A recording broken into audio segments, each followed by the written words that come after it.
UF is equal to number of hydrogen in corresponding alkane, number of hydrogen in corresponding alkane, number of hydrogen in corresponding alkane minus number of hydrogen given formula. Number of hydrogen in corresponding alkane minus number of hydrogen in given formula divided by 2. That is equal to UF. UF बोलेंगे या फिर क्या बोलेंगे इसको हम? Delhi university बोलेंगे. Degree of unsaturation बोलेंगे DU का मतलब.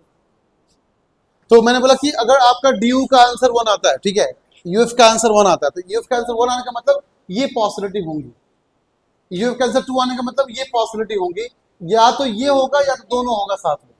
ठीक है, बात समझ गए ना? तो ये आपको निकालने आना चाहिए. ज्यादातर खासकर ऐसे कंपाउंड D इक्वल टू ना, इसका आंसर जब आएगा तो उसमें ऑक्सीजन बॉन्ड लगे होते ज्यादातर केस में. उसको ही बता देंगे, बट एक क्वेश्चन लिखो पहले, बताते कैसे करना है.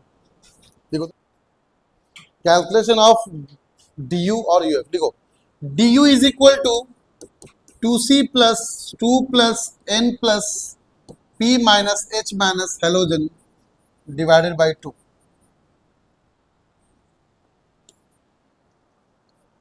क्या लिखा है? 2C plus 2 plus N plus P minus H minus halogen by 2. ठीक है, इसके अलावा कुछ होगा, लाइक सल्फर हो गया, ऑक्सीजन होगा, तो उसके लिए 0 मान के चलेंगे, कुछ यहाँ पे काउंट नहीं करना है. तो पहले DU निकालो, DU निकालने के बाद चेक करो कैसा स्ट्रक्चर बनने वाला. इतना करना आपको काम. देख, होमवर्क बोल रहे हैं, क्वेश्चन लिखो पहले. देखो, तो ये आपको 12 क्वेश्चन यहाँ पे है. सबसे पहले क्या करना है, आपको DU निकालना है. ठीक है, DU निकालने के बाद चेक करो DU का आंसर कितना है. DU का आंसर आने के बाद ये चेक करेंगे उसको कितने स्ट्रक्चर पॉसिबल है. स्ट्रक्चर पॉसिबल निकाल पाओगे तो आइसोमेरिज्म आपका लगभग क्लियर हो जाएगा ना. बात समझे ना? आइसोमेरिज्म होता क्या है? स्ट्रक्चर फॉर्मूला आपका डिफरेंट, बट मॉलिक्यूलर फॉर्मूला क्या होता है? सेम होता है. वही चीज यहाँ पे भी करना है. DU निकलने के बाद चेक करेंगे कैसा स्ट्रक्चर पॉसिबल हो पाएंगे. तो बहुत हेल्प करेगा हम लोग को आइसोमेरिज्म को समझने में. अनसैचुरेशन फैक्टर या आपका डिग्री ऑफ अनसैचुरेशन हमें बहुत हेल्प कहाँ करेगा? आइसोमेरिज्म के अंदर, याद रखना. इसलिए मैंने आपको इस टॉपिक को पहले ही खत्म कर दिया ताकि आप अच्छे समझ जाओ. मैंने क्या बोला, होता क्या है, आप ये चेक करो मॉलिक्यूलर फॉर्मूला क्या है, उसमें कितना हाइड्रोजन मोल ऐड करे ताकि अल्केन ओपन चेन बन जाए. यही करना था ना? तो यही करना आपको. DU निकालो सबसे पहले. DU के अंदर चेक करना, कभी ऑक्सीजन सल्फर अगर आ गया कंपाउंड में तो उसको 0 मान के चलेंगे, उसको काउंट ही नहीं करना है. जो फॉर्मूला आपको लिखा है वही फॉर्मूला यूज करना हमेशा, ये वाला फॉर्मूला, और कोई फॉर्मूला यूज नहीं करना. ये DU निकालने का तरीका है. जल्दी निकालो फटाफट, मुझे आंसर बताओ. DU का मतलब होता है 2C plus 2 plus N plus P minus H minus halogen by 2. देखो, DU is equal to 2C. C कितना पहले क्वेश्चन में? 6. तो 2 गुने 6 प्लस 2 तो पहले से ही है. नाइट्रोजन कहीं है? 1 है. 1. फास्फोरस कहीं है? नहीं है. हाइड्रोजन कहाँ पे? कितना? 5 है. 5 कर दिए. फिर O2 काउंट ही नहीं करना है. ऑक्सीजन सल्फर आया तो काउंट ही नहीं करना. हो गया बाई 2. कितना आ गया? 6 दूना 12, 2 14, 1 15, 5 15 में से 5 गया 10. 10 बटा 2 कितना होता है? 5. हाँ, चलो बोलते जाओ. तो बताओ सब बच्चे, UF कितना है? पहले वाले का UF कितना है? कितना? 5 है ना? इसका 5, इसका इसका इसका इसका इसका इसका इसका इसका इसका और लास्ट का. मैच कर लो जिसको मैच करना होगा. To find the DU or UF, to find the DU or UF when structure is given, when structure is given. लिखो, जब स्ट्रक्चर गिवन होगा तो DU का मतलब number of pi bond plus number of ring. ठीक है, proof कर लेते इसको भी. अगर स्ट्रक्चर गिवन है ना तो number of pi bond plus number of ring. अगर मैंने बोला बताओ C3H6 तो 100% बोल रहे हैं. बात समझना, C3H6 आपका है. कितना आना चाहिए आंसर? डायरेक्टली बोलना तो 1 आना चाहिए, क्योंकि 1 मोल हाइड्रोजन चाहिए ना. तो बात समझेगी नहीं? तो बताओ C3. तो तीनों मेथड चेक करते हैं हम लोग. इसका कॉन्सेप्ट को, इस कॉन्सेप्ट को 3 मेथड समझते हैं. पहला कॉन्सेप्ट आपका क्या है कि कितना मोल हाइड्रोजन ऐड करें पहला कॉन्सेप्ट कितना मोल हाइड्रोजन ऐड करें ताकि वो ओपन चेन एल्केन बन जाए, ओपन चेन एल्केन बन जाए। ठीक है। कॉन्सेप्ट नंबर 2 क्या बोला मैंने?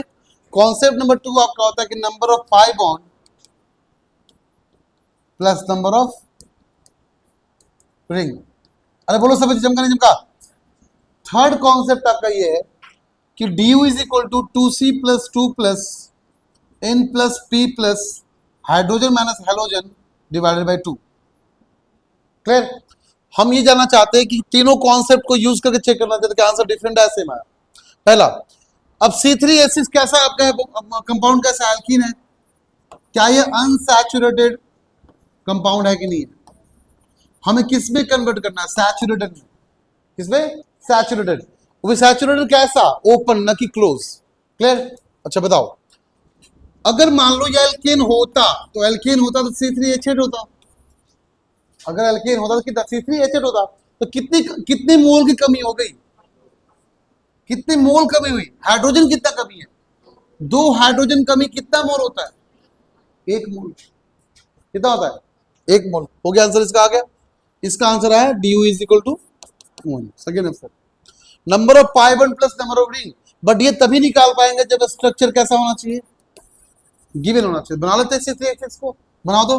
क्या 3 कार्बन है, एक डबल बॉन्ड बाकी सिंगल बॉन्ड होगा? ये सब बोलो कोई दिक्कत? तो number of pi bond plus number of ring is equal due. तो रिंग तो यहाँ पे है ही नहीं, बट पाई बॉन्ड कितना यहाँ पे? 1। तो ड्यू कितना हो गया? आ गया क्या? कैसे आंसर हमारा है? तो ठीक है, ये भी सही है। ड्यू इज इक्वल टू 1 क्यों आया? बिकॉज एक ही पाई बॉन्ड है। Next, 2c plus 2 plus n plus p plus h minus halogen by 2। Minus होता है p minus h minus halogen by 2। तो देखो तो C3H6 में सब बच्चे बोलना, तो du कितना होगा?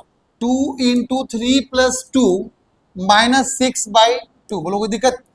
ये पूरा कट गया, 2 बाई 2 कितना आंसर आ गया? अरे इसका भी सेम आया, du इक्वल टू इसका भी कितना आया? यह मतलब कितना भी घुमा दे फर्क नहीं पड़ता, कॉन्सेप्ट ऑलवेज रिमेंस है। हाँ, किसी से कर लो, तुम्हारी मर्जी है, बट ज्यादा आसान तुम्हारा जो होगा ना वही कर लेना। बट इसको तभी अप्लाई कर सकते जब आपको स्ट्रक्चर, तभी तो पढ़ाएंगे नोमेनक्लेचर।